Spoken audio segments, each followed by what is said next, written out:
did flow on to retail at some level. There's no doubt about that. But look, I think what Australians want to hear is they want to hear about infrastructure projects that are nation building. Let's fix up our ports. Let's fix up our rail. Let's fix up. Let's be able to get our goods, our supply chains more efficient in this country, so we can move food from farms to factories to people. Those are the sorts of projects I think people want to hear about. And I have to say, I think they don't want to hear about politics. This is much bigger than politics. It's about Australia really focusing as a nation positively on the things that we can do together, rather than maybe just the politics that we're hearing tonight. Okay, as always, the audience wants to get involved. The gentleman down here with his hand up. Thank you. Yes, I'd like to know exactly that point. Can't we have a bipartisan agreement on nation building and the future of Australia? And rather than giving cash that's just going to be spent on pokies or fast food, it doesn't seem to be very visionary from the Labour Party at all. And the Liberal government did have 10 years to nation build and to introduce a vision for Australia. So I'm interested in the panel's comments on that. Hang on, just before, we'll just hear this gentleman down the front here too. We might take two comments. It occurs to me that the biggest infrastructure blockage in Australia is actually just the state governments. And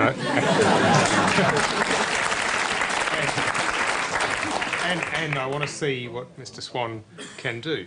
Too right. Give you the benefit of the doubt, make them work for their money. I absolutely agree with a number of the comments that have been made about critical economic infrastructure, and the government is focusing on that. We've established Infrastructure Australia, we've had an infrastructure audit, we've now got a comprehensive overview of the needs of the country, and as you go through this year, you will see us put in place stage 3 of fiscal stimulus. Stage 1 is to stimulate direct demand right now because of the sharpness in the contraction in the global economy. Stage 2 is shovel-ready projects, such as the ones that we've just announced in terms of schools and social housing. And Stage 3 is the really big, complex economic infrastructure projects that the country has been crying out for the last 10 or 12 years. We are moving in that direction, and we'll have more to say. Part of the problem here has been that many of them are not ready. They should have been. We're going to make sure we get it right, and we're going to get them going. So I absolutely agree with the call for nation building. Okay, I just want to bring Joe Hockey in on this, and then I'll hear from Christine Milne. And I want to ask you, because your predecessor said the answer is big tax cuts for everybody, sweeping tax cuts. Is that your view as well? Well, we argued... As opposed to cash payments. We argued that the tax cuts of the 1st of July 2009 should be brought forward. We also Julie said, Bishop went further. We also said that we want to see some incentive for small business to continue to employ people. Small business is the large part of the economy that has been forgotten by the Labor Party, and they are vitally important because they are the engine room of the Australian economy. Small business is. And small business is not getting any incentive at the moment to continue to employ people when they're seeing fewer and fewer customers come in the door. Okay, I'm going to interrupt your flow there. I'm going to interrupt your flow because we actually have a question on that subject, and it's from Alexandra Miroshnikov. As a JCR representative, I've seen much debate about the effectiveness of the stimulus package, especially with regards to the cash handouts to lower income earners. Small businesses actually employ around 60% of the Australian workforce, so has the government actually considered these, like concessions, as an alternative to some aspects of the proposed stimulus package?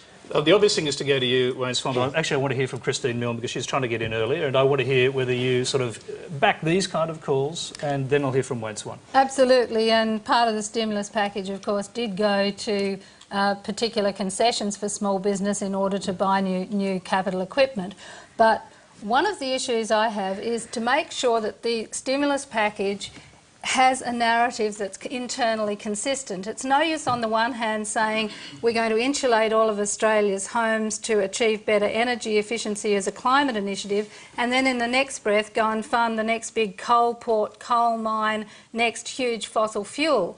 So the issue here is to say, with the opportunity of retrofitting all of Australia's homes, and we'd like to see it go much further than the government, but just with the insulation, there's 4,000 new jobs in that industry, and they are mainly small businesses. There'll be the supply chains, there'll be the installation and so on. Now you add to that solar hot water add to that all the other initiatives. If we had a gross feed-in tariff to go with the renewable energy target, and then you invested in upgrading Australia's grid so it's an intelligent grid, you could have a massive rollout. You could retool some of your car factories to producing these technologies, and then you can roll them out. So you've got to have a consistent narrative. This country has to decide, are we going to address climate change? Are we going to address our emissions?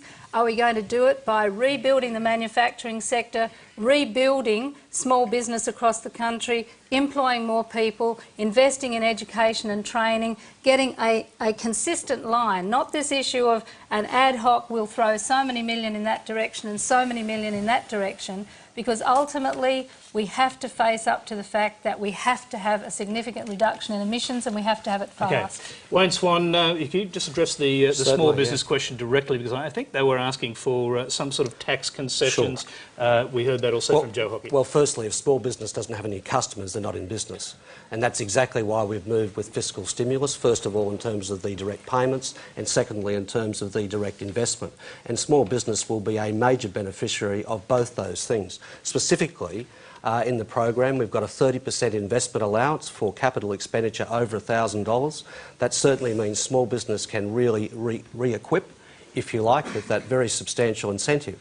But if we don't actually get people spending, if we don't increase demand, then the people out there with small businesses across retail and so on, tourism, you name it, won't have any customers. Well, hang on, Kate Carnell first. Can I come back to this gentleman's question over here about state governments in the same vein? Look, unless we can get rid of a whole lot of the regulation, the unnecessary regulation, the unnecessary duplication that's happening across Commonwealth and state, we won't make those small businesses or those manufacturers in Australia as efficient as they need to be to compete in what is a global economy.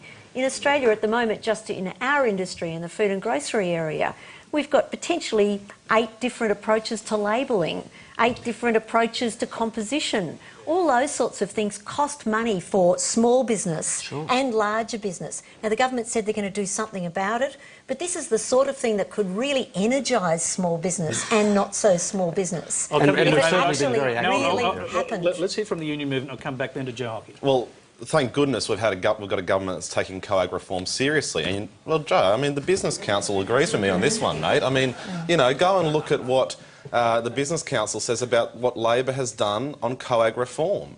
I mean, I actually do agree with the sentiments from the question. I mean, the state government blockages to infrastructure projects is a huge problem for this country, and I do think there are some state governments that are incapable of moving on projects that are needed. Well, you put them there, mate. You put them there.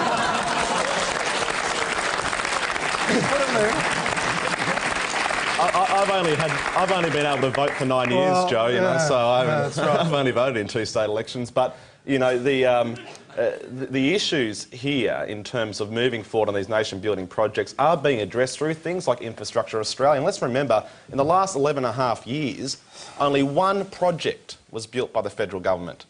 A rail line from Adelaide to Darwin, a good project. That's the only thing that the federal government directly built under Howard. Let's hear from Joe Hockey. I know you're a young man, but the memory does go a little further than that, Paul. I mean, we actually did implement AusLink, which is a massive, a multi-billion-dollar infrastructure project. We delivered roads around the country. I mean, there's one ring road around Sydney that was paid for essentially by the federal government. But delivered by the New South Wales RTA. Oh. Yeah, delivered. Well, it was. It was. Okay, so let's not get bogged down. State Labor government is so good in New South Wales.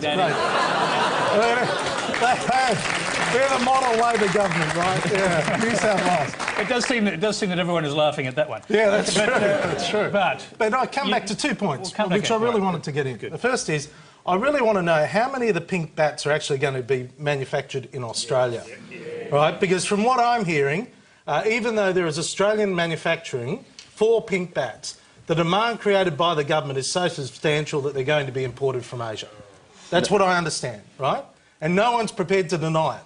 Do you want an answer? Yeah. Absolutely. Well, Fletcher Glass Installation, who are the major manufacturers of pink bats in Australia, are looking at ramping up 2 new facilities in Australia. There'll be a boom for manufacturing in the southeast. What percentage are going to be manufactured in Australia? I don't know. Do you know?